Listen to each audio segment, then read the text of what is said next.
Good morning. Morning. How we doing?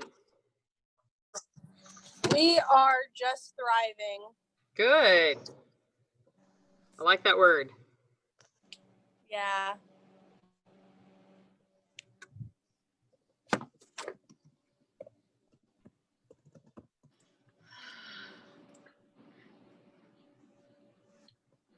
I'm doing some rearranging in the room. I can't believe that. I also found a box full of plaques. Uh-huh. So I hung those up. Good. They like So to the wall is Yeah. what? They like to put things up and take things down in that school. It's really, really positive. Those probably used to be outside your hall, your room in the hallway. Maybe, but I mean they're all really old, but I Hey, be careful. Really old. What does that mean?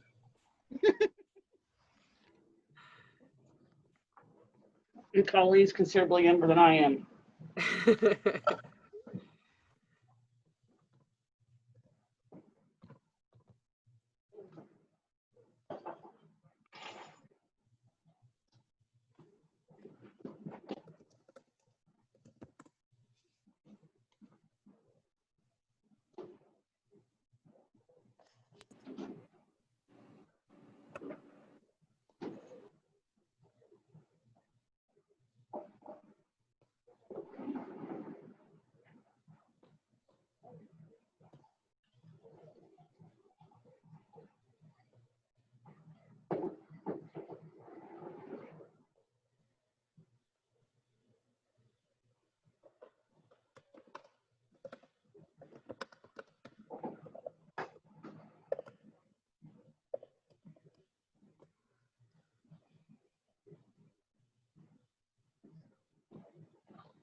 No luck.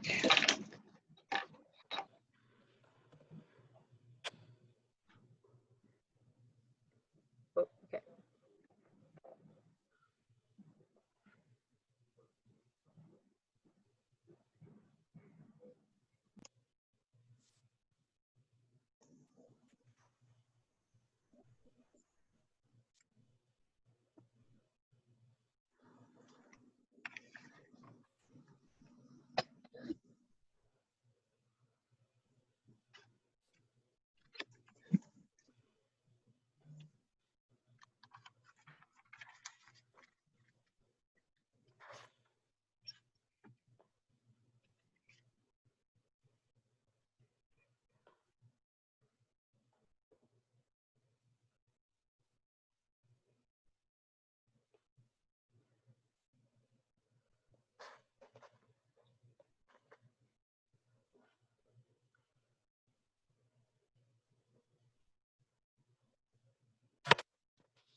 So here's our question. You can put your name and where you're from in the chat box, if you would, and then you can answer this question. Really get kids going on the first day of school. Is cereal a soup?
I like how some of the new teachers are answering with a question mark after, like, not quite sure. Don't want to commit. That's okay.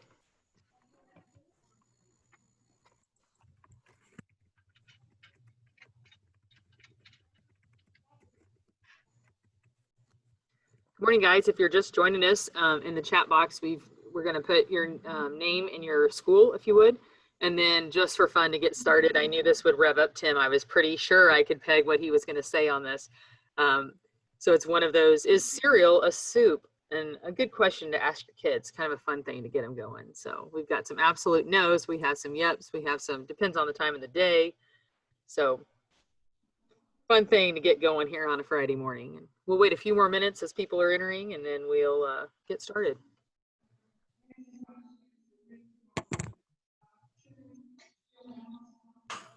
Did you intentionally choose this question to rev me up? Is that what you said? I did.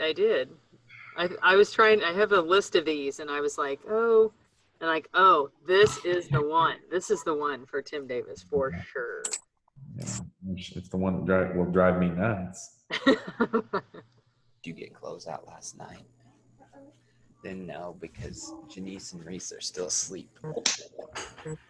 So I know you're already creating a slideshow right there for all the reasons why it is not a soup. I don't think I need a slideshow, but I could make a pretty good argument. No.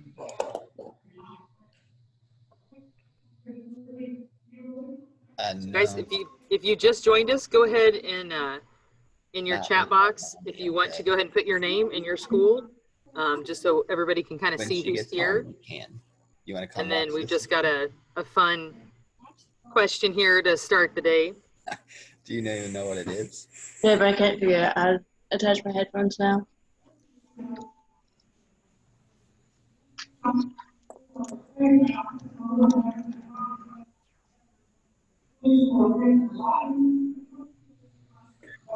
don't want to play with that because if it gets messy.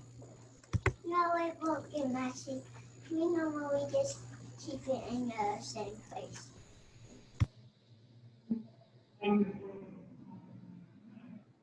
So if you haven't already, please go ahead and put your name and school in the chat box. And if you want to answer this question, you can. Is cereal a soup? Some of you are like, this is so ridiculous, I can't even answer. That's okay too. And then if you are not already on mute, if you would go ahead and mute yourself, that's just going to help us with any feedback or background noise throughout the time. But at any time, feel free to go ahead and unmute yourself if you have a question, or we'll also be using that chat box. I'm going to wait just another minute as people come in, and then I think we'll get going.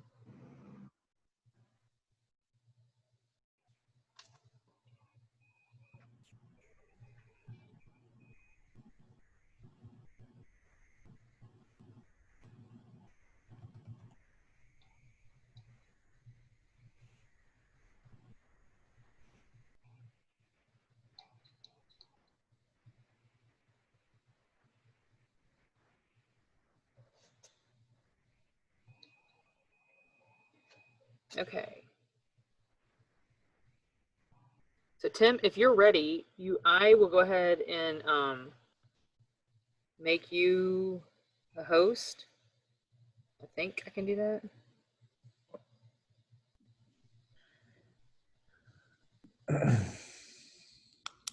I want to make you a co-host. Where did you go?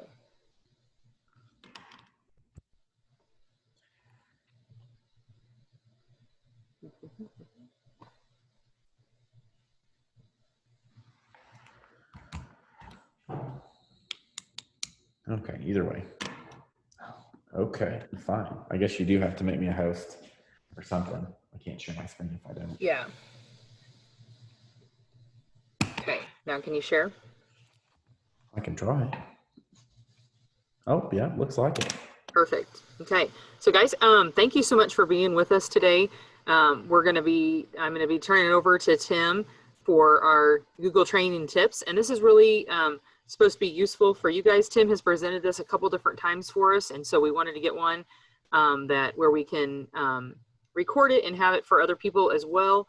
That's going to be our goal. But really, this is to help you as we try to transition to some virtual learning that may be taking place in different districts across the state. So we are recording at this time.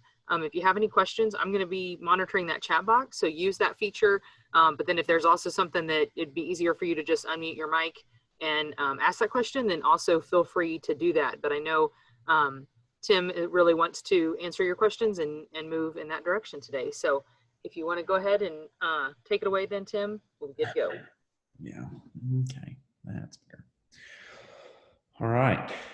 Well, hi, everyone. I'm Tim Davis. I am a third-year ag teacher. I currently teach in St. James, Missouri. I formerly taught at Green City, which is North Missouri in Area 3. So my experience with technology has shifted quite a bit because the district that I was at before only had Chromebooks, and they were on Chromebook carts, and you couldn't always get them, or you had a computer lab. And now the school I'm teaching at, every kid has an iPad. And so that in itself brings a challenge, but I wanted to share some Google tips and tricks, and feel free to stop me along the way. I know that like Colleen said, I've presented this a couple times, but I don't always hit everything I'm supposed to, or I skip over some things. Because it's really not scripted. It's just, I walk through the simple stuff, and Colleen sent me an email with some stuff she wanted me to outline. But as far as hitting everything, I want to make sure that I answer your questions, and I can get pretty deep into the weeds, or we can cover some surface level stuff. It just depends. But I'm going to start really basic. And so if you've been in Google Drive before, which I hope everyone has, this is what you should see. I'm going to make this a little bit smaller. Okay. So this is what you should see. Obviously, this is the home screen for Drive, and everybody should basically have this. Now, the thing I want to point out first is this little deal up here. I think I can get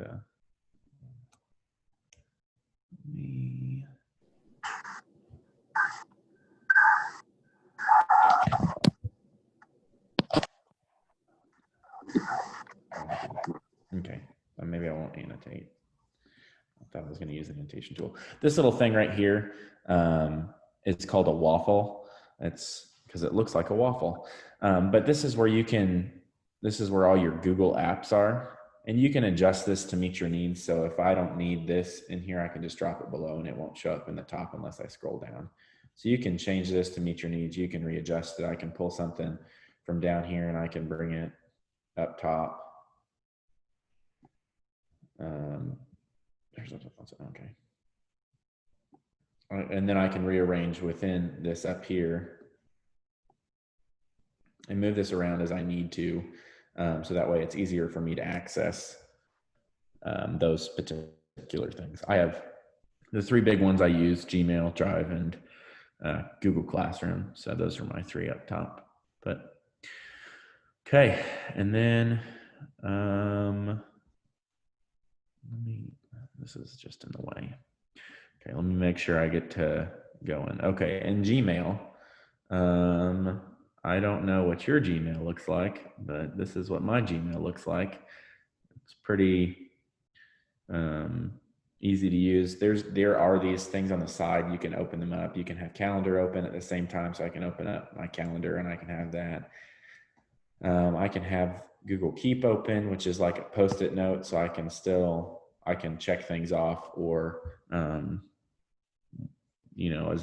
or take notes or whatever I need to do with that. One neat function that I really let's go to settings.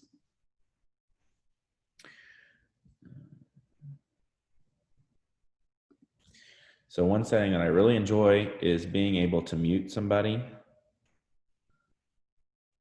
And smart reply is really nice. So basically what happens when you mute something, if somebody is, let me go back to my inbox. If somebody replies all to an email and it's just a big old email chain, you can mute them by clicking mute. And then it will basically still go to your it will go to your inbox, but it won't show any more notifications. So if you still wanted to search it, you could. The other thing I like to do is when I'm composing an email, if I've got an email, well, I'm going to email my teaching partner for right now just to make it easier. And if I wanted to, if I'm at home, because we don't take work home with us, but if I was at home and I thought of something right then and I needed to send an email to the secretary, but I didn't want to bother her while she was at home, if she gets her email notifications or whatever, I can schedule something. So if this is like, you know, hey, can you get me a copy of something? You can just hit schedule send, and then it will ask you, do you want to send it tomorrow morning? Do you want to send it in the afternoon, Monday morning? Or you can just pick a date and time.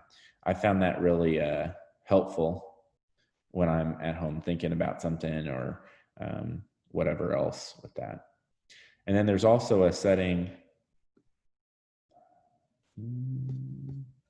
Got to remember what this is because I can't. Oh, this undo send. So if you accidentally send a message before you need to, you can undo it. It'll pop up down here. You can click undo. And this allows you to change how much time that undo option is there, whether it's up to 30 seconds. So if you accidentally send something, you can undo it if you need to. It's really nice. Okay, that's as much as I normally cover in Gmail. Is there any specific questions that someone has for Gmail that I didn't cover? Just one thing, Tim, when you talk about like if they're going to be out of the office, especially if there's something that's going on, that can you cover that just real quick because it's not quite as intuitive if they've used Outlook in the past. Yeah, I didn't even think about that, and I gotta make sure I'm reading it.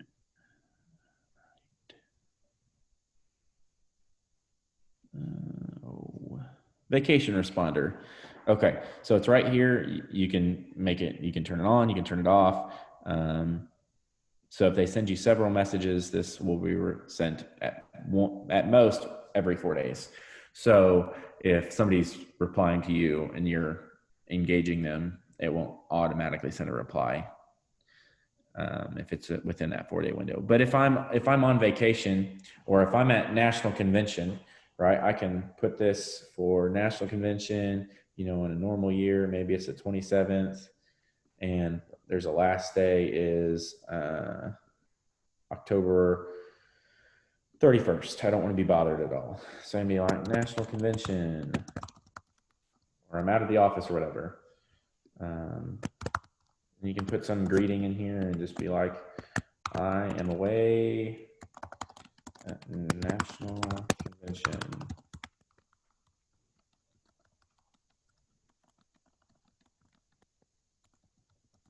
Whatever. Maybe it's something a little bit more elaborate than that. But maybe, and you can say, I only want to send it to my contacts. So if you have your contacts set up in your Gmail, or I only want to send it to people in my school district or my domain, and then you can hit save changes and it will automatically respond. I don't want it to do that. So I'm gonna. And a lot of times those are also really good for like during the summer, if you're going to be doing, you know, your Gonda camp or your, you know, it's a way to also communicate with administrators who should know where you are. Maybe parents who may not know where you are, but just as a way that if you're not in the office for time, just think about using that option. Yep. Oh, and there were some, I just forgot about this. You can change labels. So if you really like your important inbox, that's nice for me. But you can change what's show and what's here and what's not here on this sidebar right here. Right. In the label setting. In inbox, you can also, my personal one, you know, it has 3 different ones automatically. And so it will forward all the social media type stuff, Pinterest, Twitter, Facebook, all those emails will go to that inbox. Promotions is any kind of spam or marketing emails, those will go in there. And then you can kind of just change certain things and different accounts. And then the rest of that is more advanced themes. You might want to, you know, change your theme or whatever. But that's Gmail. Okay. I think the next one was Google Docs. Yeah. Well, let's just go ahead and ask on the current call currently, if you guys want to respond by chat, like what is your main takeaway that you want to have today? You know, because if there are several of you that like, hey, I really need to know Classroom, then let's go ahead and we'll jump into Classroom. If there's others that need to know more about different functions of Google, we can go with that. I've given Tim some things, but we definitely want to make this about you guys. So if you want to just take a quick message and say like, what is it that you're, you know, needing to know? I don't know how to use a Google form, like whatever it is, go ahead and put that in the chat box for us and we'll go from there. Does that sound good, Tim? Mm-hmm. Okay.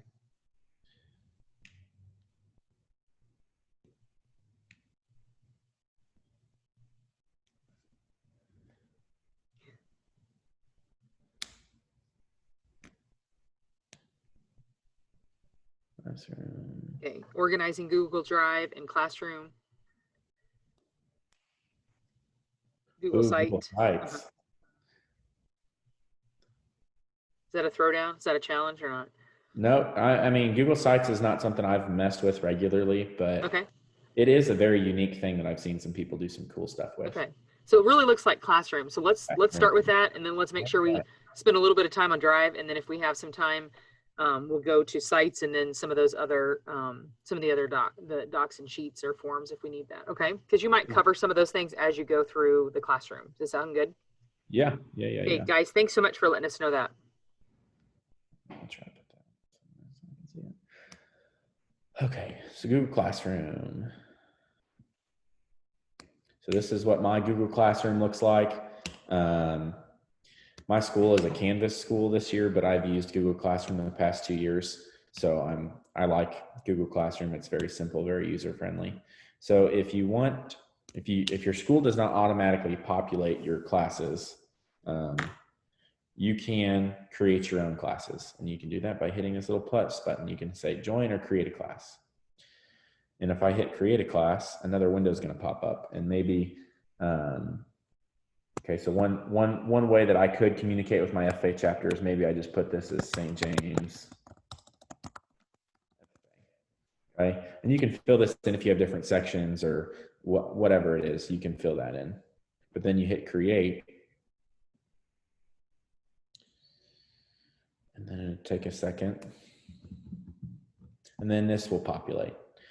So if you click into any of those classrooms, this will pop up. It gives you a join code, which if students type that in and that plus button, if they hit join a class and they type in this code, they'll be added to this class.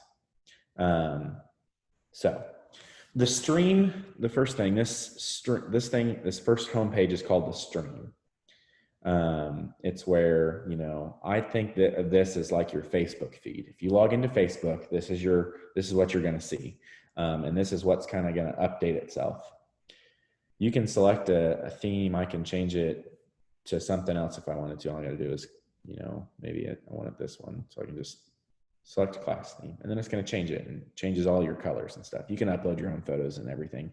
I have found that students can read, but pictures do help. So finding a picture that they can kind of associate with their class helps them do that. This little window over here, if you changed a due date or you put an assignment in or something like that, those will show up over here. This is just, I would use the stream just for class announcements. Hey, here's the chapter officer applications. Here's an awesome opportunity with this flyer or that flyer or this scholarship opportunity, those sorts of things. So you can type in anything you want in this.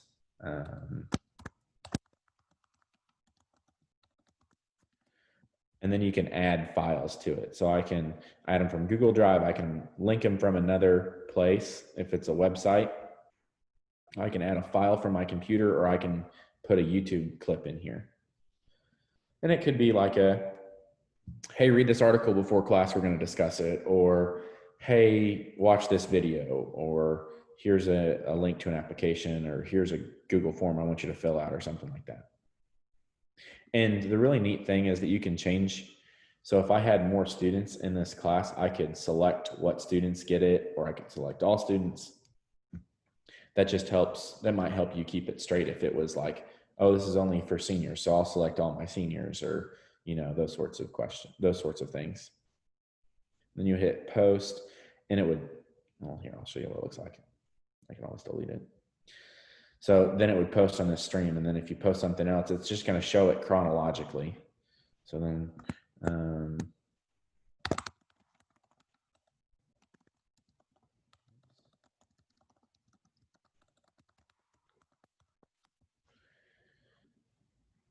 and so it just kind of shows it chronologically as it goes. And you can share something. This little symbol right here means you can reuse a post. So if you posted something in another class, and maybe you're making the same announcement in every single class, you can go back and you can find those posts. It might not pull it up because I don't think I've posted in any of the other Google Classrooms yet.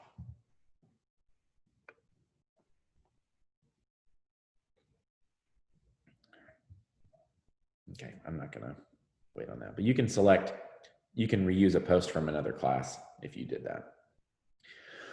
Okay, so for those of you that use Google Meet, you can also generate a Meet link right there. It's pretty much Zoom for Google products. So that is that option. Okay, then you have Classroom, or Classwork, sorry. This is where you can create all of your assignments. So the first thing I want to point out is that there's different assignment types. So when you hit create, you can do different things. The first thing I like to do is create a topic. So if I know my first unit, if this is for my shop class, my first unit's probably going to be, well, actually, if any class I teach, probably it's going to be record books and AET. Okay, so then I can add that unit. And then anything I can add in, I can add in some stuff. So if I want my kids to know, or actually, I'm going to do a different thing. I always create a thing that says course documents. And in that, I generally put syllabus. So then I can type in the name syllabus. I can put, you know, this is, you really don't have to put a description if you don't want to. It's going to go under the course documents, and then I'm going to hit add. If you hit create, it's going to create whatever you want. It's docs, slides, sheets, drawings, forms. But if you have something already created, you can just hit add. It's probably in my Google Drive.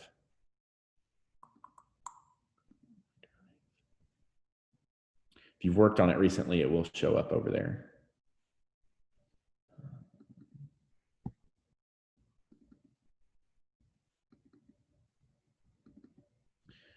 Okay, so if it's this one. Okay, here's my ag mechanics syllabus. Okay, so then I can just put it in there, and then I can do a couple things. I can hit post, and it's gonna post it to the classroom immediately. I can schedule it, so I can schedule it for it to happen first day of school at 8 a.m. It's gonna drop the syllabus. Now, my recommendation is that any sort of materials that the students don't need to receive a notification for, you upload before the students are in the class, because if not, it's going to blow up their phones and emails with, hey, Tim Davis added this material, or Tim Davis added this assignment, or Tim Davis added this discussion, whatever it is. So I'm going to go ahead and post it now so we can see what it looks like. You can also save it as a draft. I forgot about that. So the syllabus will pop up there. If I want them to see if I want to add some more material, I can be like record book, grade sheet.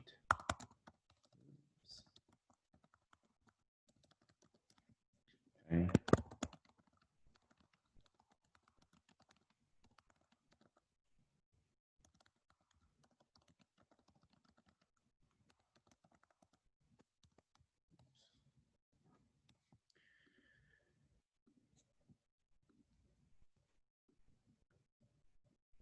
I can also search for it.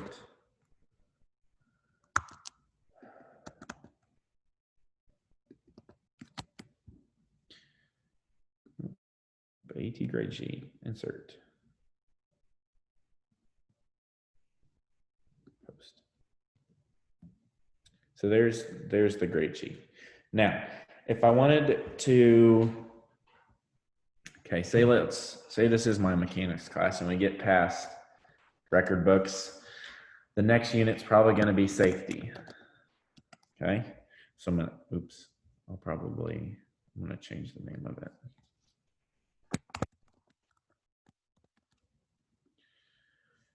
And then I can rearrange where they're at. So I can move unit 2 and I can either have it go up or down. You know, some people might want the oldest thing to be on the bottom and the newest thing to be up top. I normally leave course documents up top because I want my kids to always have access to those things. It also shows up over here so they can always click and find it. So if I wanted to add, so let's say I added some new material, and I'm going to search for my material first because I don't know which one I'm going to grab.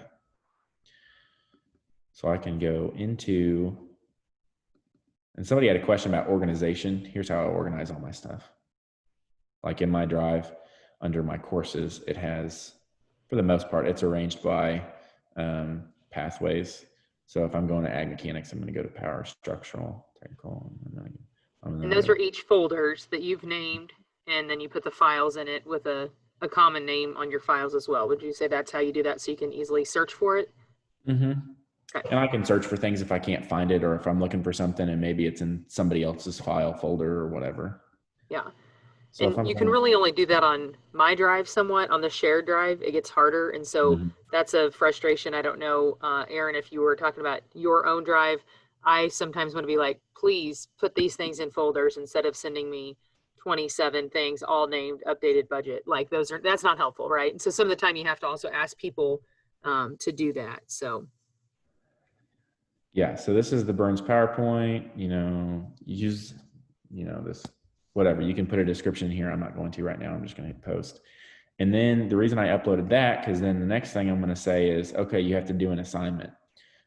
You have to do a quiz over Burns in the shop or whatever. Here's my recommendation. If you have not created the quiz yet, go ahead and click quiz assignment because it's going to generate a quiz for you. We'll just see what it looks like. See, it's going to create a quiz. Okay.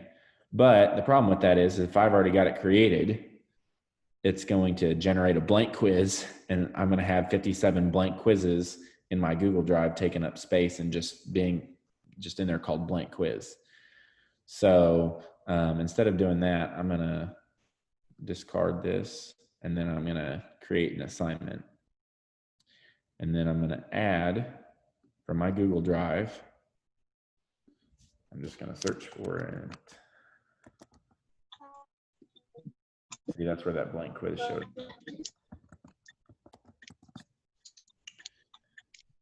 Burns quiz. Okay, so I'm going to insert that Burns quiz. And then that quiz is worth, I think it's worth 10 points. Okay, but you can leave it ungraded, meaning that it's just for participation or whatever. Due date, maybe it's due the second week of school. Okay, so maybe it's due that Friday. Okay, maybe it's due at midnight. So if you don't get it done by the time in class, you got till midnight and that's it. Okay, I'm going to put it under safety. And well, plagiarism isn't really a big deal. Okay. If you have Chromebooks, you can lock their Chromebooks. This is helpful for maybe tests that they're taking in person. But where it becomes difficult is it won't allow them to take it on a phone, on an iPad, on anything not a Chromebook. So just be aware of that. So I'm going to open this quiz. I've created this quiz. So the first thing I do is I go to settings. I collect email addresses under general settings. This one's restricted to St. James schools because I want my kids to take it.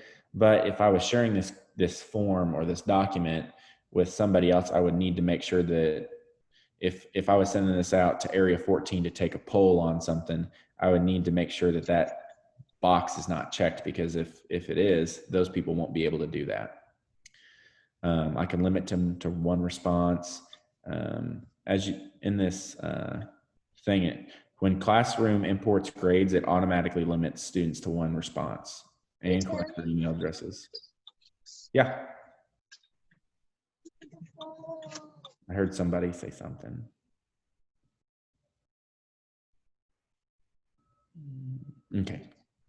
we're just going to keep on chugging.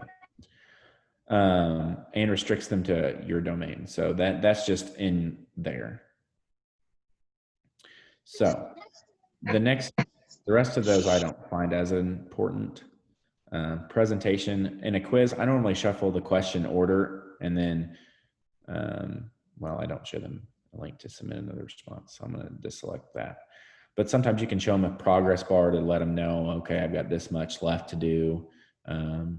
I shuffle question order because it just decreases the likelihood that a kid sitting next to another kid can see the same answer at the same time. Then in the quizzes option, you need to make sure that quizzes is selected, so that way you can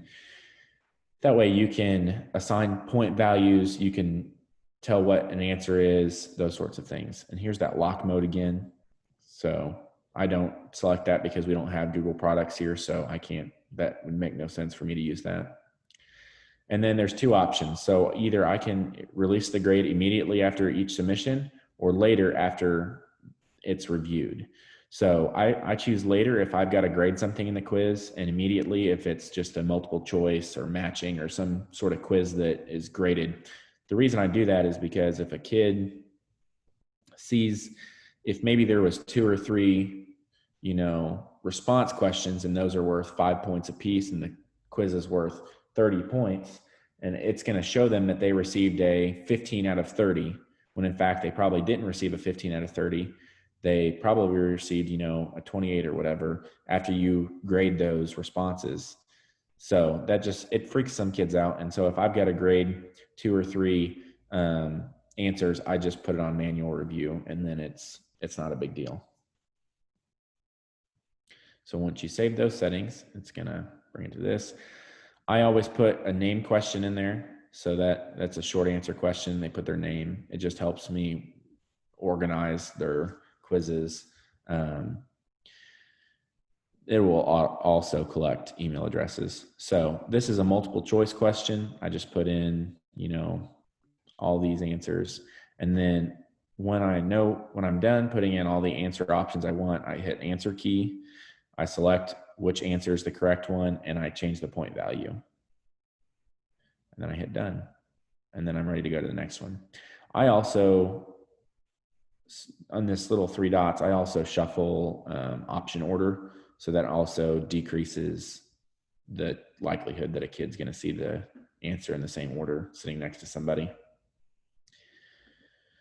You can duplicate the question, which if you're doing, maybe you're doing a question that says, okay, Leslie Applegate was the, first national president, the author of the creed, or the first national advisor. And then the next question you're going to ask, okay, who is C.H. Lane? You can just duplicate it and then delete Leslie Applegate, insert C.H. Lane, and then you can just change that part. So it just decreases the amount of work. You can also import questions. So say you had a quiz and you want some of those quiz questions on your unit test. All you have to do is go to import questions. It's going to ask you what form to pull it from. So maybe I want it from this PPE quiz. Select. Okay, and then I can select, okay, which ones do I want to bring them in? Which ones do I want to bring in? And you can select all of them. You can select 2 of them, 3 of them. It doesn't matter. But you can only do one form at a time. So I'd have to do this PPE quiz, and then I would have to go out and then back into importing and select which one. You can also put images with your questions. Images will show up above your question. So I don't shuffle when I do images in my quizzes or forms or whatever. I don't shuffle question order, because then it will throw the pictures wherever and it won't make sense. I use that feature when doing like breeds, or when doing like bug ID, or horse markings, those sorts of things. I like to add images because it just engages them and allows them to choose a little bit different than trying to describe it. You can just be like, what's this picture? What's the marking from the picture? And they can select which one it is. And then, so those are all multiple choice questions. These are true, false. That's pretty much the same thing as a multiple choice question. I'll show you what a different question looks like. So this is an add a question button. You can, so these ones, short answer, you can still validate. So maybe it's,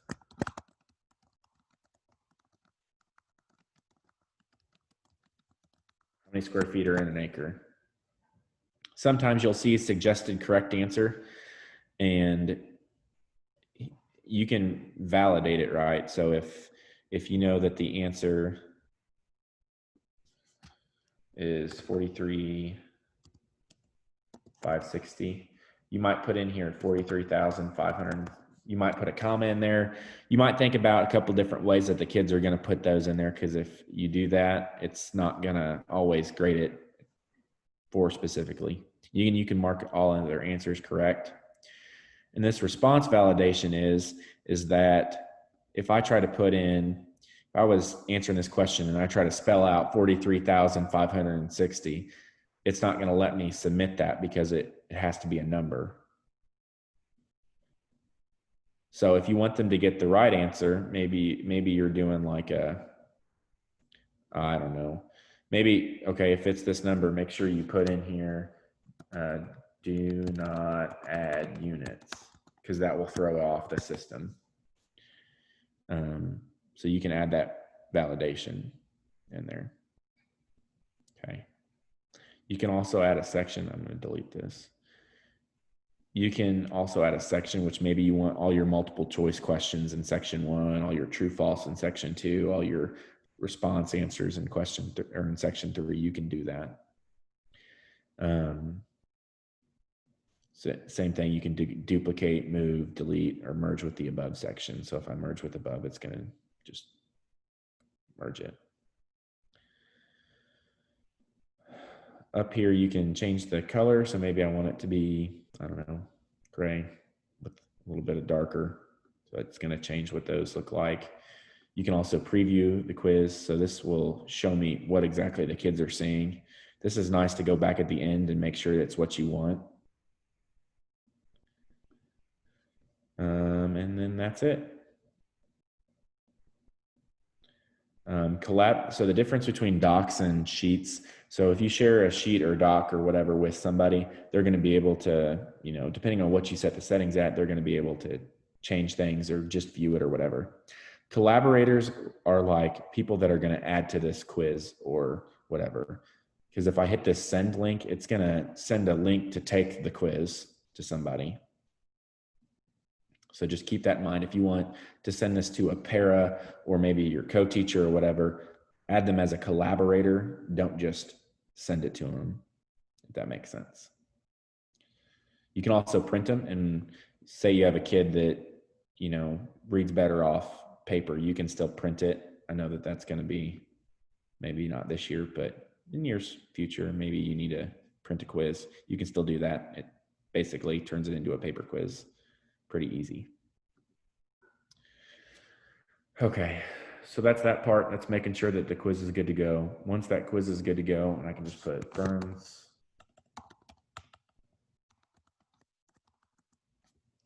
Okay. And then it's worth 10 points. I can assign it to all students. So this assigned to students is nice, because if you have a student with an IEP, and maybe I had to modify this, and maybe they're only allowed, maybe they're only allowed, this toolbar is right in my way. Maybe they're only allowed three answers on a multiple choice question instead of 5. You can you can duplicate this quiz by make a copy, and it'll say copy of Burns quiz or whatever, and you can change it to Burns quiz -modified or something. You can change the answers to fit that modification, and then you can assign it and then only select the student that it needs to be modified for. Okay, and then you can just hit, and you can hit assign, or you can schedule it. You can save it as a draft, or you can just get rid of it. I'm just gonna hit assign, and then it's gonna automatically go to the kids. Okay, I'm gonna pause there and check for, are there any questions?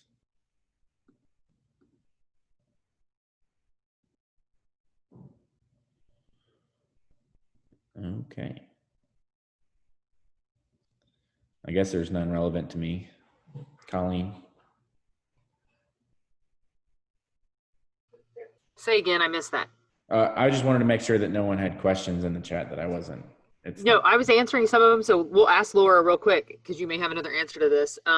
There was some conversation about shared drives and how to organize them, and I said most of that you can organize your own files, but most of the time you can't necessarily like drag other people's files in because they own it. Yeah.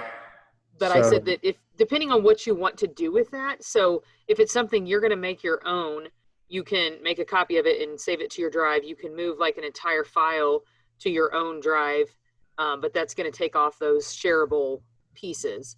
Yeah. So Laura, I don't know if that answered your question, what I shared there or not, but if not, then kind of depends on what you want to do with those files. So my question is if somebody shares a folder with me and I want to have their entire folder and say they're gonna get rid of the access to that folder, I want to have it for the rest of time, maybe not, but I don't want it to just go away when they unshare it from me. But I want the whole folder, not just pieces of their folder. Correct. So if you do what I told you there in the box, and Tim can show that, or I can share my screen and show that, whichever way. He's got shortcuts right now. Those are shortcuts.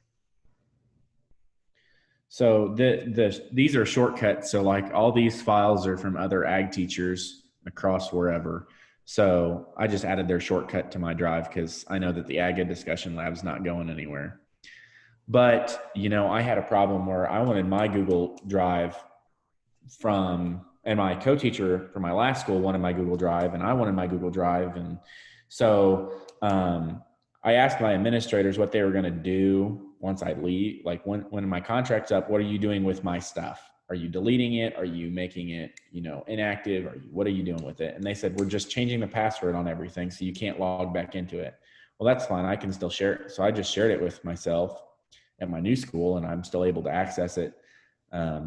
But the thing is that this is all my ag ed stuff. So like if I try to download this, it's going to zip it up into like 4 or 5 different folders that I'm going to have to try to upload. And I hope I have really good internet service in order to get it to upload back.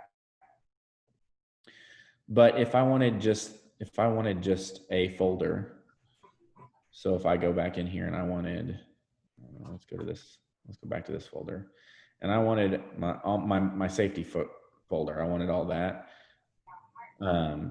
I can, because I'm an editor in this, I can move it wherever I want to. I can take everything out of it and move it and do it in a whole other thing. But if that person still wants access to it, I can download it. It's going to zip it up. And it might take a minute because it's a pretty big folder.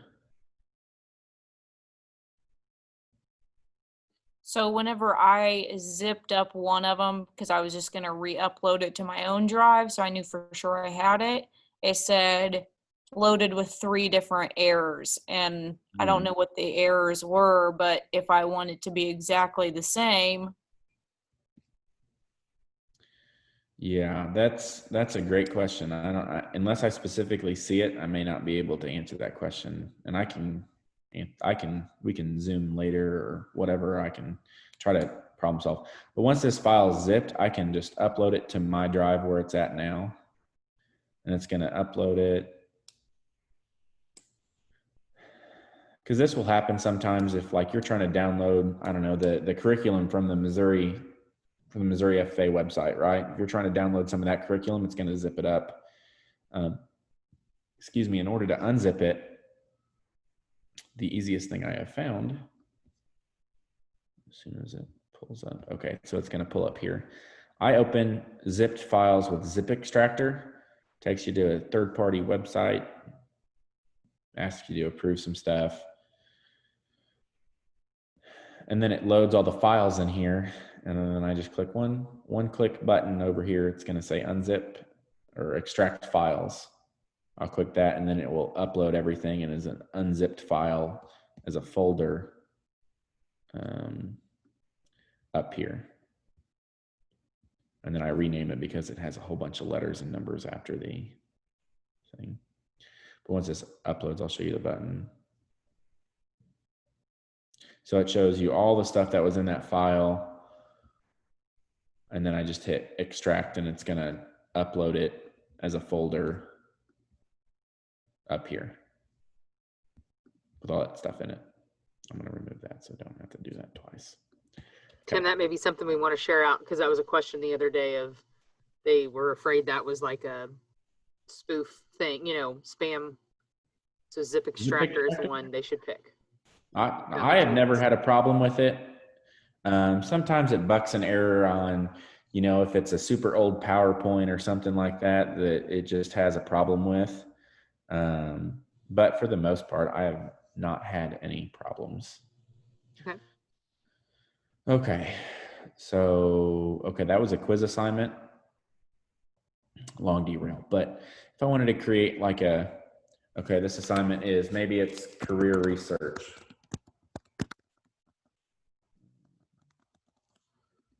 Okay. Research a career.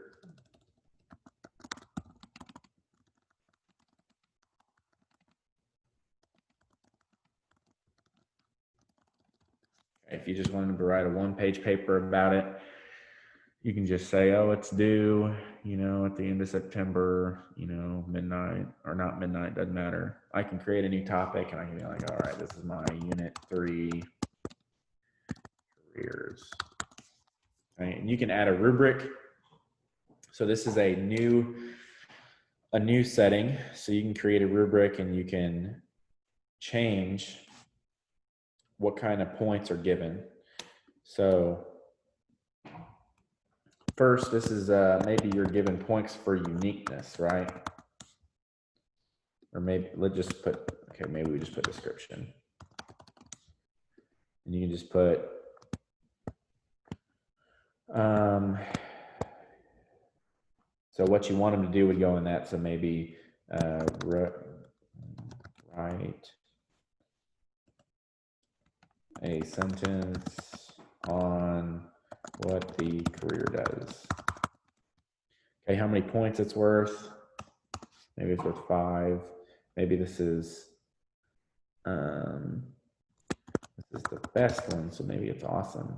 And then, you know, you did everything right. Okay, then you can create a new one. Okay, how many points is it worth? Okay, maybe this one's worth 0 points. You did bad. You did.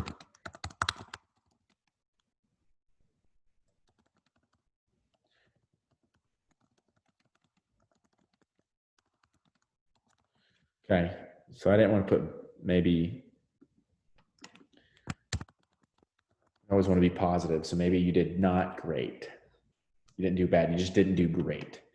And then you did the opposite of everything I told you to. So you can, in that rubric, it will show up out of 5 points and you can select, and I can add one here in the middle. I can put 2. You did something good. Listened somewhat. Okay, so you can select, you know, what points they get, and then you can add another section and then another section, you know, and then eventually you're going to build your own rubrics. Does it make sense? Okay, I'm going to delete this. The rubric is a new feature that they finally added last spring when everything went hectic. They finally got to moving on this and added it. So it should be a good feature to use. You can have them check for plagiarism. Okay, so they will only allow you to do it on 3 assignments per class. So maybe you save that for the final one or whatever. I don't know if that's, I have not used that. That's a new feature also. So that's, and maybe you are going to create a document. It's going to take you to a document and you can just put career research. Okay. Career, it'll pop up there in a second. Okay, so here's a very helpful hint. If you have a worksheet, you have notes, if you have something, whatever it is, you have 3 options here. You can have them view, and this will change the share settings on that document as well. You can have them view the file. That means they can just stare at it on their screen. You can have them edit it, which means they can type in there and change it for everybody. Or you can make a copy for each student. So that way each student, when they're editing their own deal, they're not changing Jimmy's and Johnny's and everybody else isn't editing the same master copy that you already had typed up. So if I had a worksheet or something, like I have this station challenge that I'm going to give my kids on one of the first days. And so I want to share this with my kids, but I want every kid to have their own copy so that way they're not all trying to put in their answers to these things as we're going. So that will change the share settings. So make a copy for each student. And then I'll hit assign. And then when a student sees that assignment posted, they'll go in here and they'll move this now. Okay, so they'll see this assignment posted, they'll click on it, and they're like, oh, career research a career, and type a 1-page paper on it. So then they're going to click on this, and it's going to create their own copy of it. And then it put in it, how it will look is career research Tim Davis or something like that. Make sense? No, it doesn't make a copy for me because I'm the owner of this anyway. So that's that part.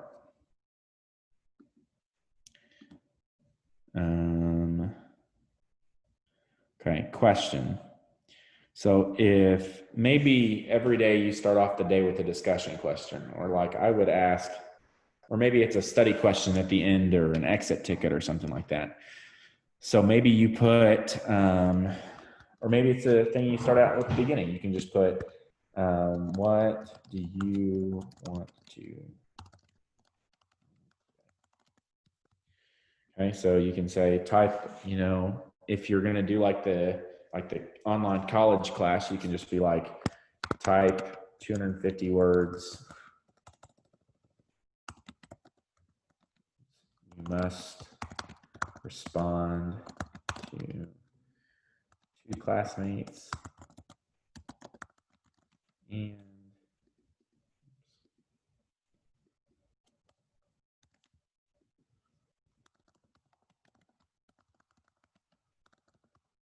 always ask so many points, and then they're going to only make it worth like 10 points. That's how that works for online classes. So maybe it's a short answer. Maybe you can ask a multiple choice question. You can assign a due date. So maybe it's just the first day of school. I'm asking you a question. And the due date is, if class starts at 8, maybe this is due at 8:10 to give you a little leeway. Oops, not PM. Okay. And maybe it goes under, no topic, whatever. So students can reply to each other. I don't want students to edit their answers because I don't want them to come back and say like, oh, once Johnny responded to this and now I'm going to change how I feel about that. So the good thing is you can add a link. So maybe it's an article review, maybe it's watch a YouTube, tell me what you feel. Maybe you upload a file or whatever. Okay. Again, assigned to all students or assigned to certain students. And you can ask that question and then they go on there and it looks like when you pull it up, it'll look like this. It will sort everybody's answers to the question. You can pull up the question and be like, okay, you can add your own comments to it and then students can add their comments to it. That's the discussion feature. Okay. Any questions about creating an assignment or organization of, okay, the only thing I didn't talk about was reuse post. So if I posted this syllabus in this class and I wanted to reuse it from, next year when I have that class, I can just hit reuse post and I can find it and select it. Okay. So that's that page. Any questions about the classwork page? So Tim, let's think about the the virtual situation I saw, you had like your safety videos. And so if you were going to assign one of those videos and then like have a quiz, how does that drop in? And if you're going to cover that in a different session, that's fine. But like, that was just one of the things that has kind of come up. Like if they're going to have to use it for virtual days, and you have something like that, or you have a PowerPoint, or you're going to record yourself and send it, can you kind of show what that would look like? And maybe if it's not in this part, it's going to come up later, that's fine too. Well, it just depends on, there's multiple ways to do things. So the first way you could do it is you can add material and you can add a video from YouTube. You can be like welding, and I can search YouTube and I can be welding safe. If I don't know what video I want to watch, now I would recommend you watch these videos. Maybe you upload this video, or maybe you upload this one. It doesn't matter. You can upload this.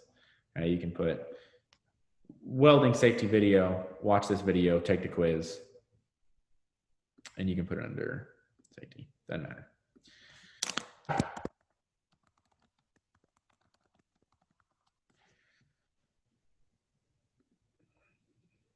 Okay, you could do it that way. But that's not the way I would do it, and I'll show you why. How I would do it is I would create a quiz assignment if they're going to have to take a quiz anyway. So I would click on this quiz. Blank quiz pops up, and I can be like, welding.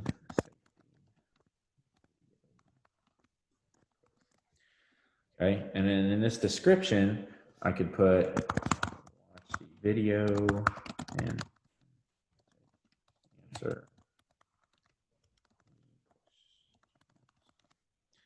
Okay, so maybe, and then that's where I would add this video. And I would, again, type in here.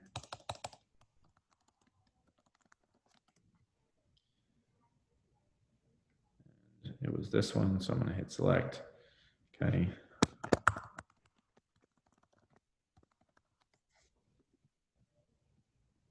So they're going to watch that, then they're going to answer this question 1. Maybe it's a drop down. Safe. Unsafe. Maybe question 1 is welding. Okay, welding without a helmet, safe or unsafe? Answer key. Well, it's definitely not safe. Worth 1 point done. Okay, and you can add feedback too. So if they get it incorrect, maybe you can put welding.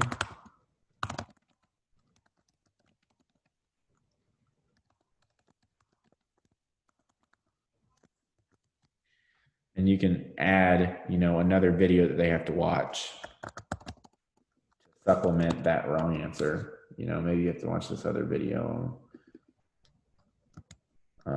about welding without a helmet, or maybe it's math or whatever. Maybe you show them about flash burn or welder's burn. Okay, safe. And then you can add another answer for feedback. Correct answers, you can just put great job. You can add in a video or a file. And then you hit done. Make it required. Okay. Next question. Okay, question 2, and you go on and create that quiz. But the kid doesn't have to have a video over, or, doesn't have to go searching for the video link on your classroom. He can just open up this quiz and watch the video, take the quiz, and it's all right there on one page. And you don't have to go, later on, if you forget what video you watched or what video is associated with this quiz, you don't need to go looking for it because the video is right there, and you don't have to search for it. That's how I would do that if they had to do something virtually. The same thing with this station challenge that I'm doing. So like the kids will come in here, they'll click on this link, it'll open up their first station. Okay, Ag Tool ID. So then they have to go through here. I'm like, okay, what's number one? Number one is, and on here, number one is an arc welder. So I'm going to type 1 right there. And I'm going to go all the way down through here and go through that quiz. And then I'm going to click on entomology and open that PowerPoint. And then I'm going to go through here. Because I originally planned to do stations where the kids could be up and moving, but you know, that might spread, that increases the infection rate. And would require masks and stuff like that. So I just decided, you know, that we're going to do it that way. And then they told us this morning that we're going to be online anyway, so it didn't matter. So this is still a fun way that I can go ahead and still do you know, some stations to get kids interested in some of the stuff we're talking about without having them moving around or without them even being in the same room as each other. But I would embed. Tim, I've got a question on that. Yeah. Hey, is that something, I mean, obviously that doc is something you've had for a while. Is that something that you would look to moving toward Google Forms? That way it would auto grade, or do you prefer to use Google Docs still for stuff like that? Well, actually, I stole this from somebody else. This is not my original idea. I stole it and modified it from somewhere else. But I have done stuff in a form before. I did a breakout room. Let me go back to see if I can find it. I did a breakout room for farm management, and it embeds, it has Google. Where's my stuff at? If I go in here to, escape room. So this does have Google, so that they will see this. This is what they will see if I put this as an assignment. So the first thing they're going to do is click right here, and it's going to take them to a Google form. So their email address. So maybe it's, here we have numbers. So maybe it's 25601 or whatever. At SCJ Schools.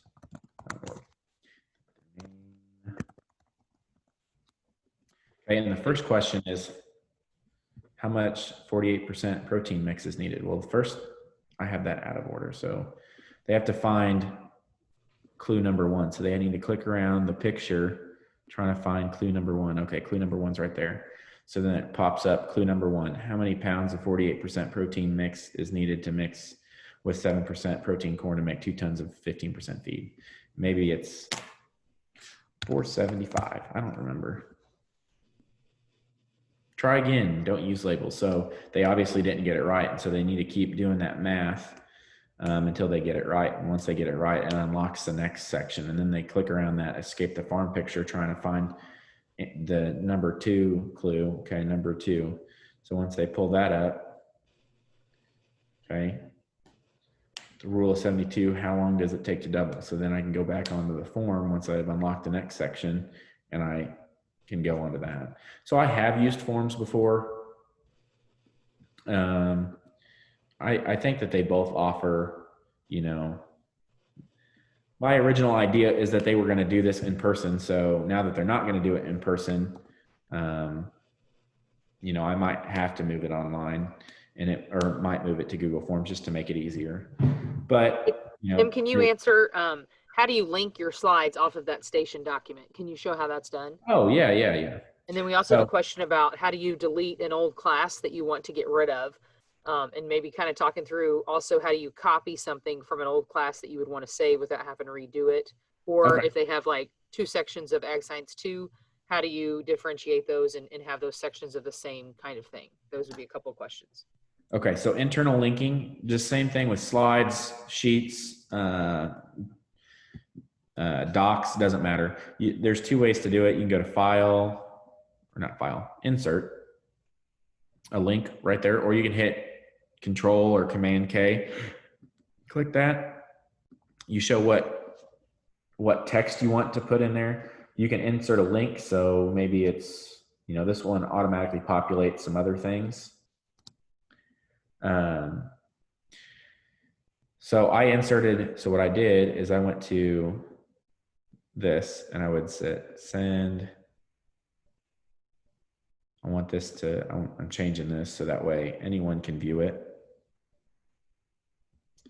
I don't want them to edit it. So real quick, the viewers can just look at it. Commenters can actually make comments on it. Editors can change things. So I just want people to view it.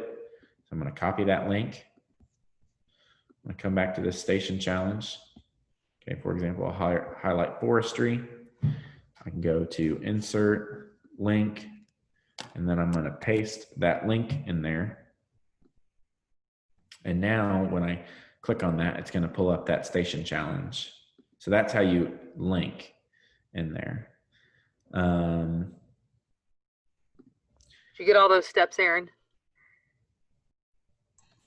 Yes, thank you. Okay. And then, okay, so the next question was deleting an old class. Okay, so I'm going to go back to my classes. First thing, anytime you upload files to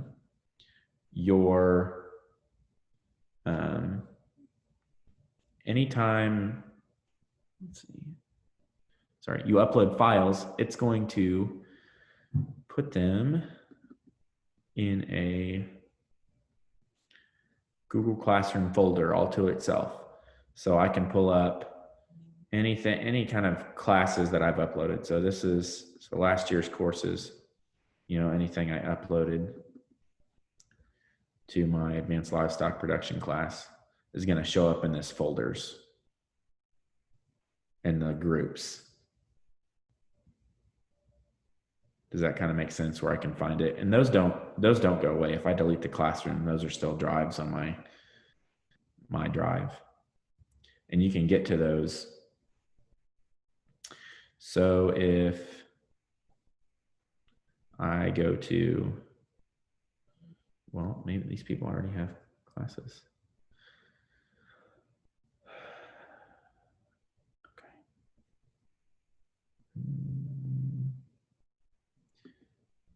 I'm trying to figure out, I don't remember where they put the drives on here. Anyway, I had drives for each class has got a drive anyway. My thought though is that when you're at the end of the year, right? If I'm done with this class for this year, I'm gonna hit archive. And the reason I hit archive is because it won't be updated unless you restore it. It's going to be moved to your archive anything. It's going to remain in Google Drive. Does that make sense? That all right there? So once you click archive, it's not going to show up on your home screen anymore, but you can still find it. This little 3 bars over here, you just click on that, scroll down, archive classes, click on that, and it's right there. And all I have to do is, if I want to restore it, copy it, delete it, I can still do that. And if you click right here, it's going to take you to that folder in Google Drive. Charles, did that answer your question? Yes, thank you. Mm-hmm. And, Yeah, and some of that you may want to check with your district on what is that policy going to be, or what is it that they're going to be doing, because some of that can be different in what they want you to do, with those things. But a little bit ago, Tim was talking about how his district when he was at his former district, they were leaving all of his stuff there and just changing the password. Not every district does that. And I think it's like a 25-day window from when an account is deleted, so to speak, before Google, it's gone and you won't be able to find it again. So you do want to check on some of those things, or if people are changing, that's why sometimes it is better to just make a copy and make it your own than to wait. So Tim, another question in the chat box that's going to put you on the spot, but it says, would you be willing to share your station challenge assignment? And that's one of the things that I know Desi is talking about and working on, getting a drive for MVATA together so we can do exactly those things. So I'm not going to ask you to share every single thing, but Alicia asked if that is something, and you may just kind of share what your thoughts are on that, or some of the places where you get some of your things, if you would care to say to do that. So my thought on education, and this is kind hang on. You good? No, I meant everyone else. Hang on. Tim is about Okay. to lay something down here for Okay. us. So I don't believe, and this might be just because I'm young and dumb or whatever, I don't know. I don't believe that education is a thing that we should be selfish and hoard things. And so anything that you want, you just ask me, and if I've got it, I'll give you what I got. I'm not saying it's going to be high quality. I'm not saying it's going to fit your needs, but it might give you an idea. And at the end, and that includes like classroom, shop, greenhouse, CDEs, LDs. If I've got it, I'll share the playbook, because at the end of the day, either my kids are going to outwork yours or they're not. And that's a Harold Eckler quote, and I won't steal his words, but I never thought Harold would be quoted on a Google training, and you can tell him I said that. This is being recorded, but we've got a few minutes left, guys. We're going to try to wrap this up at 11:15. And Tim, I don't know if you want to talk a little bit about sites, but we do want to get some additional questions. John Merith, I understand that some of it is difficult, but in the same way that we, learn to weld or we learn to do whatever else, we can improve our computer skills. It does take time. And so I believe in you, man. You can do that. And so if there's specific questions, Tim has just done an excellent job. That's why we wanted him to kind of share on this. But I do want to get your all's questions answered if there's other specific things. But otherwise, we may have you share what knowledge you know, Tim, or for those of you guys that wanted sites, I may put it back out there to other teachers to see who's using that.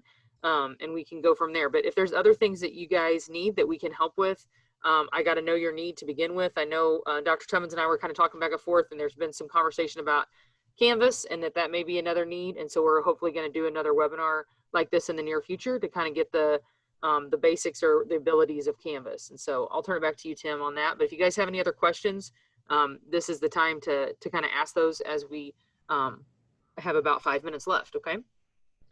yeah, and I don't want to stay on here forever, but I don't mind answering questions or whatever.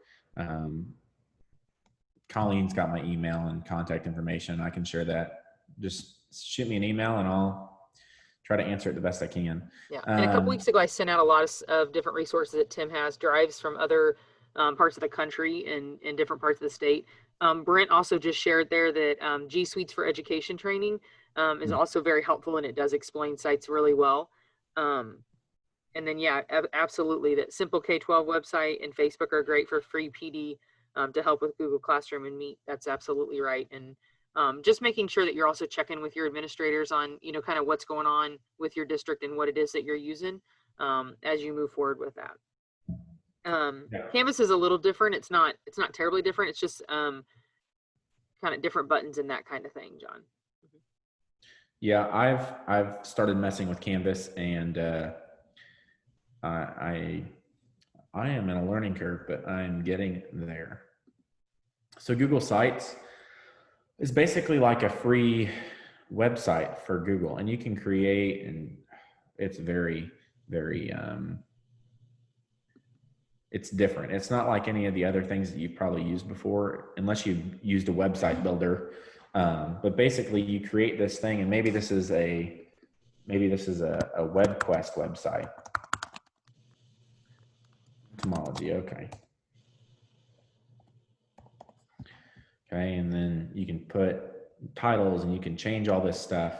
But then basically you can create and do a whole bunch of different things. And I don't remember who you said, Colleen, but definitely look into the Google for Education for sites, because there are some content teachers out there doing some wild things. And I pulled up this because I remember it coming across the Ag Ed Leadership Facebook page. So you pull up this guy's site, and he created this thing to basically investigate GMOs. And, it's got a Google form embedded. I don't know why it's not pulling up right. Oh, I can pull it up there. And then you can watch videos, take notes, answer these questions, keep going, and, learn how crops are used and all sorts of GMO stuff this way. Another quiz, So what's the concerns, when you go into this? But basically, Google Sites is like a really awesome tool that I have not even delved into yet. Just dabbled in it a little bit. But you can even have kids, you could have kids create their own website, and, be flexible with the project. And maybe you're going to say, okay, you're going to put together a website or use Google Sites to create a thing about bug identification or tree identification or a breed of cattle or something like that. And be as creative as you want with it, or tell kids to be as creative as you want with it. Because kids are going to get really creative with technology, and you'll get some really cool stuff.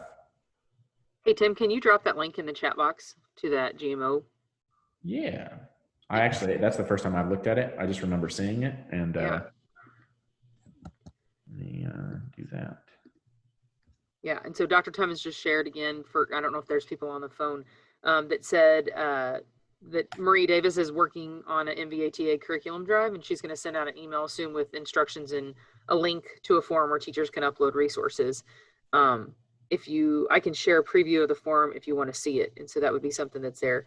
If you guys want to see that, we can turn that over to John. And then John Merritt's asked, are Canvas and Google compatible? Can you cut and paste into each other?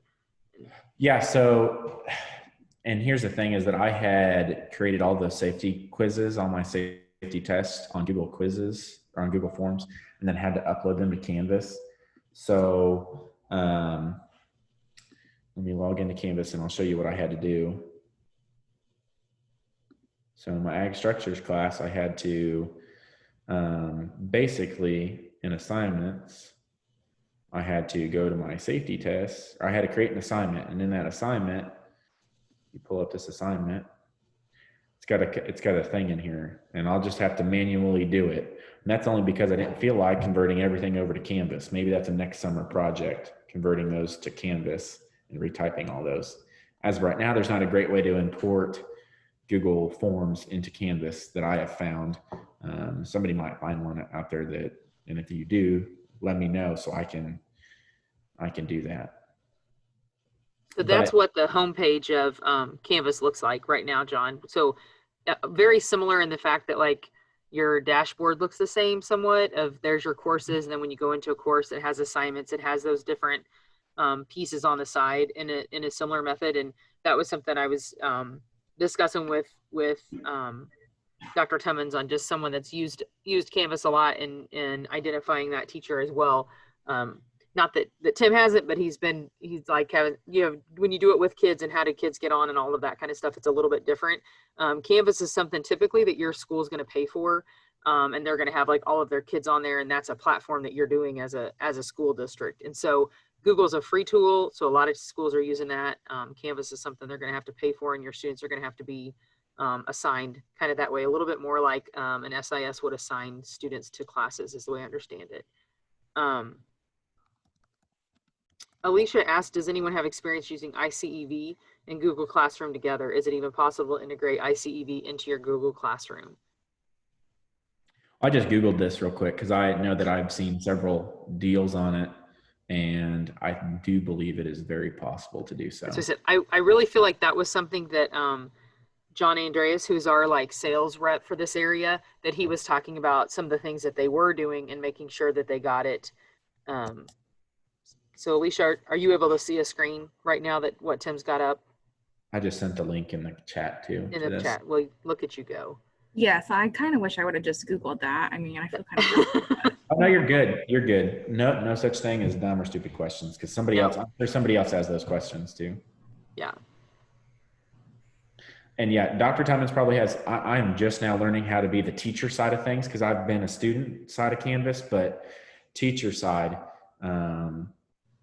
it's very different. Yeah. And then Laura Allen, who I know their district is going to Google, and they've had a lot of training on that. She said that with the ICEV, you do have to pay for individual student licenses, is what their understanding is. And if you have something else to say on that, Laura, jump on, unmute and jump on. That's basically it. I had asked John, and and we had to get an updated quote because currently we do not have student licenses through ICEV. I didn't use them, but through integration with Google Classroom, I think I'm going to. Okay. Okay. And again, I can send out Johnny Andreas is his name, and I can send that email out again if we need. See if I can find it real quick. What other questions do we have?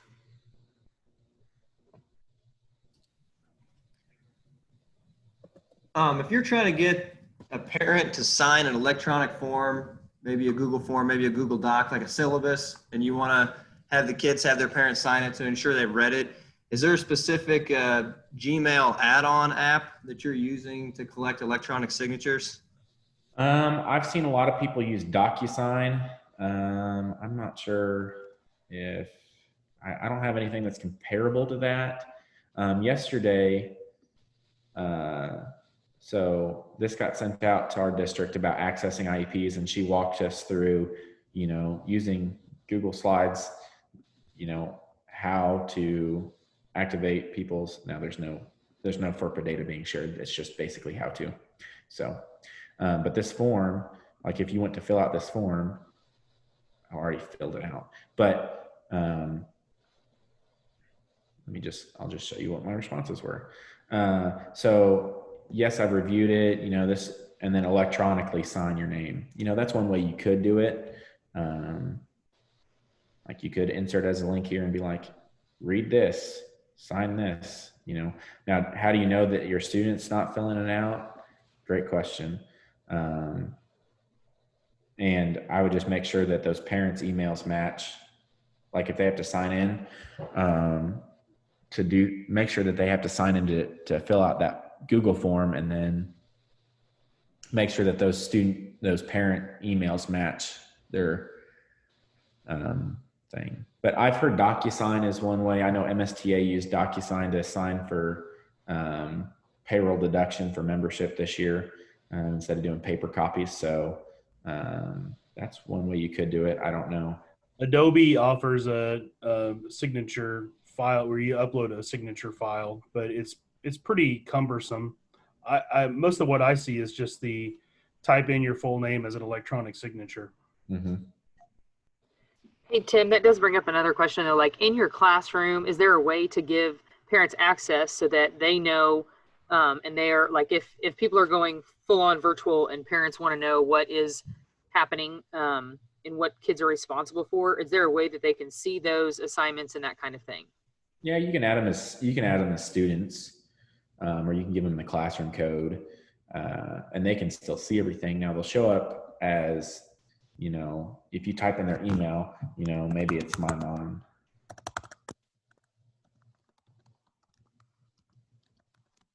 So maybe I'm putting my mom in here and I hit invite. Well, she's going to show up as a student, but she can still see all the assignments. Canvas, they're added as observers, so they can see everything that we do for their kid, and it's a link to that account.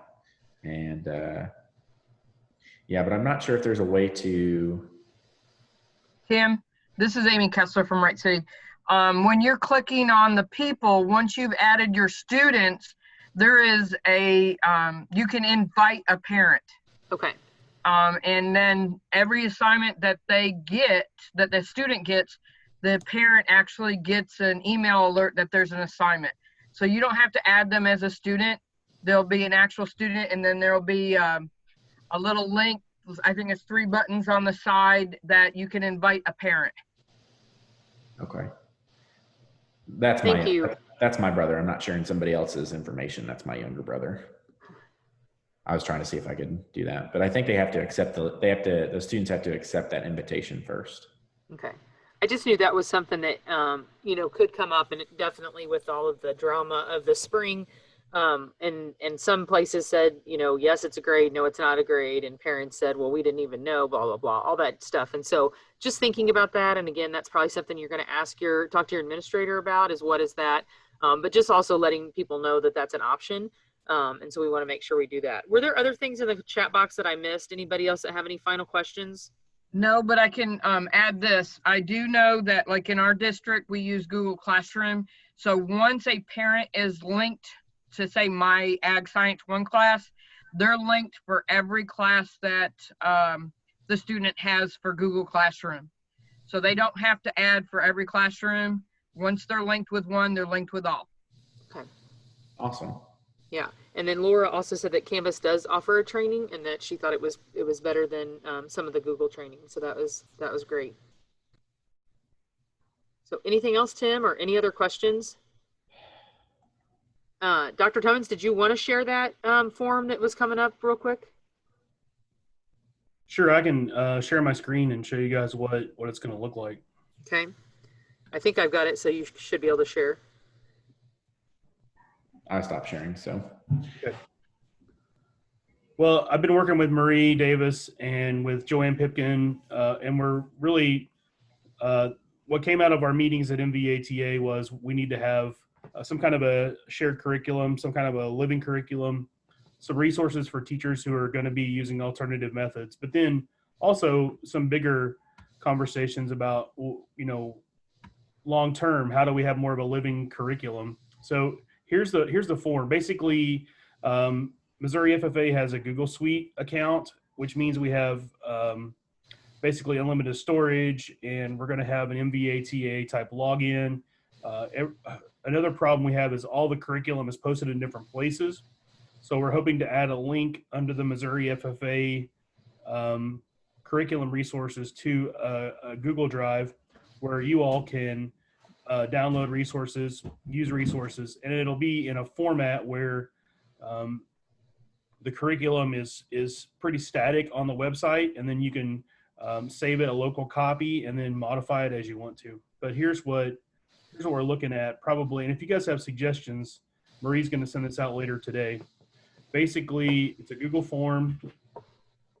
She wants your email address. She wants to know if it's an original lesson or an enhancement for one of the existing curriculums. And then we're going to save it under these pathways. And we kind of talk through, probably have an Ag Science 1 folder, Ag Science 2 folder. And then the rest of these will be their own separate folders as well. And then basically you'll be able to describe what you're uploading, and then you can upload up to 10 documents at a time. And our hope is in the next couple of weeks to collect a lot of curriculum from teachers. And then Marie will be kind of the gatekeeper or organizer within the Google Drive. And then you should be able to take those resources and move them into your own Google Classrooms. John, is this similar to what Georgia does?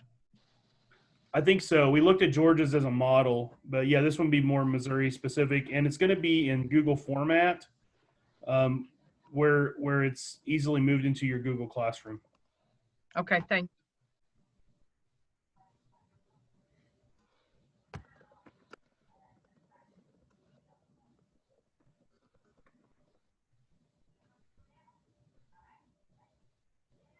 I'm sorry, did you guys have any suggestions on the Google form?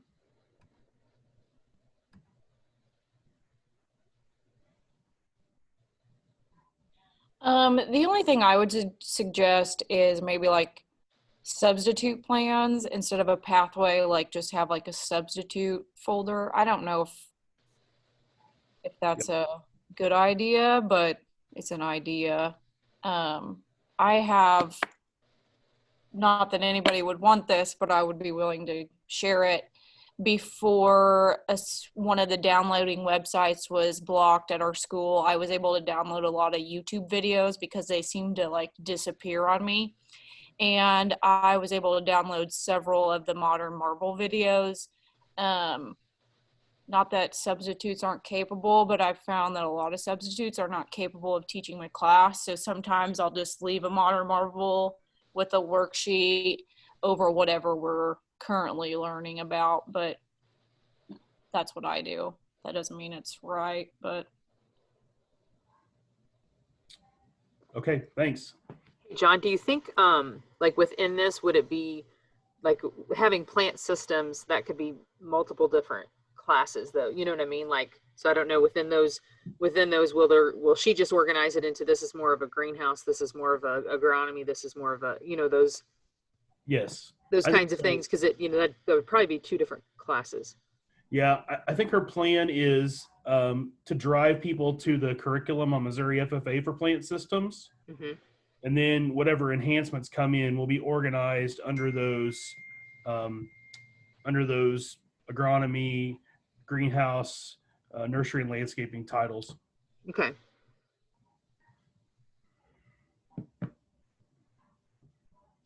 So where would someone put record books?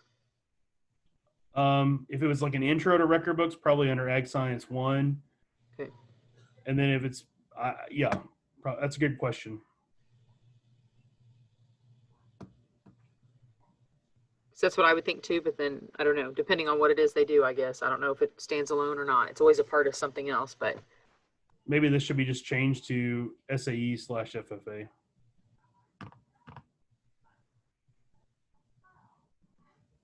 I think this is going to be really helpful though, and kind of puts it up there with some other things that, people continue to say, like things I've heard from teachers just saying, well, Georgia has this or blah, blah, blah. Usually it's Georgia, but it's also a difference of staffing and models and all that kind of stuff. But I think that's going to help a lot. So any other thoughts that way? Anything else that we can answer? Thank you for sharing that, Dr. Tummins. Yep. Any final thoughts on other things you guys think that you need? Like, I know, I wish I had a way to snap my fingers and say, this is how we do virtual, this is how you're going to teach kids to weld over a computer. I don't have that yet, but are there other things that that you need to know about or that would be helpful? I think there's going to be, I know Marie was also talking about, Leon had brought up it at a couple different places during MBATA about like how to make a video and how to upload those kind of things, like of you doing your teaching and what could be used. And so I know that was something that was still being discussed of like, is that something? So if you guys have anything that, whether it's a like technology question, whether it's a platform kind of like this was, like, please let us know that so we can identify people and get those things out there in the next couple weeks as we start school. Our goal, and I don't know if Jason's still on here or not, I think, and right now, like originally we had said we'd hopefully take this video and potentially clean it up or whatever we may need to do and then get it posted so people can watch it or at least emailed out, but hopefully posting it to the Teach Ag site, I think is where the direction that we had. But if there's other things that we can help with, please let us know. And then as we move into like fall seminars, part of the conversation is going to be also like sharing out some of those ideas and some of those, what are some methods that you have for teaching, Ag Science 1, what are some things that you guys do? And just like Tim had that Ag Science 2 challenge, like those are pieces that would be really helpful to share because not everybody has had anything like this. And so some people, they've not done anything in this direction. And so that anything that we can help each other out, I think that's very positive. So if you guys have any ideas, I'd open it up for that, but I didn't want to keep you too long. So if there's not anything else. Yeah, and I'll post, I have that Ag 2 one, and I think I'm going to have one for my animal science class. So I'll post those. If the form's up, I'll share it to the Google Drive. And if it's not up yet, I'll share it to the Facebook page. Perfect. Email it to you. Okay. Well, I just want to thank Tim again. Thank you so much for helping out with that. And I thank all of you guys for sharing our collective information is really, is positive and it's a good thing to do. And I think Tim has already said that if you have questions, you can always contact him directly. He is at St. James now. So, but I've sent out a couple different things, emails to everyone that where he added some of those shared folders that are out there from other places. And then, like Dr. Tummins said, hopefully in the next little bit, we'll get those out. So if anybody has any other questions, let us know. Tim put his email there in the chat box for you guys. And his phone number. Wow, he's really going out there. So there's all kinds of things that, that may be coming up in the next bit, but just knowing that, together we can do it. I said, I have full faith in ag teachers, and I don't say that about everybody. So that's one of those things. But any other thoughts or comments? My quote to get through this whole thing has been, this too shall pass. It may pass like a kidney stone, but this too shall pass. With that, we will end on words of wisdom from T. Davis right there. So perfect. If there's anything else that anybody needs, and then like I said, we will strive to get this posted as soon as we can, because I know there's a lot of people that are at the state fair and all that stuff that need it. So thanks again, Tim. And if we can do anything else, just let me know. Okay. Thanks, guys. Have a great rest of your day. Have a great weekend.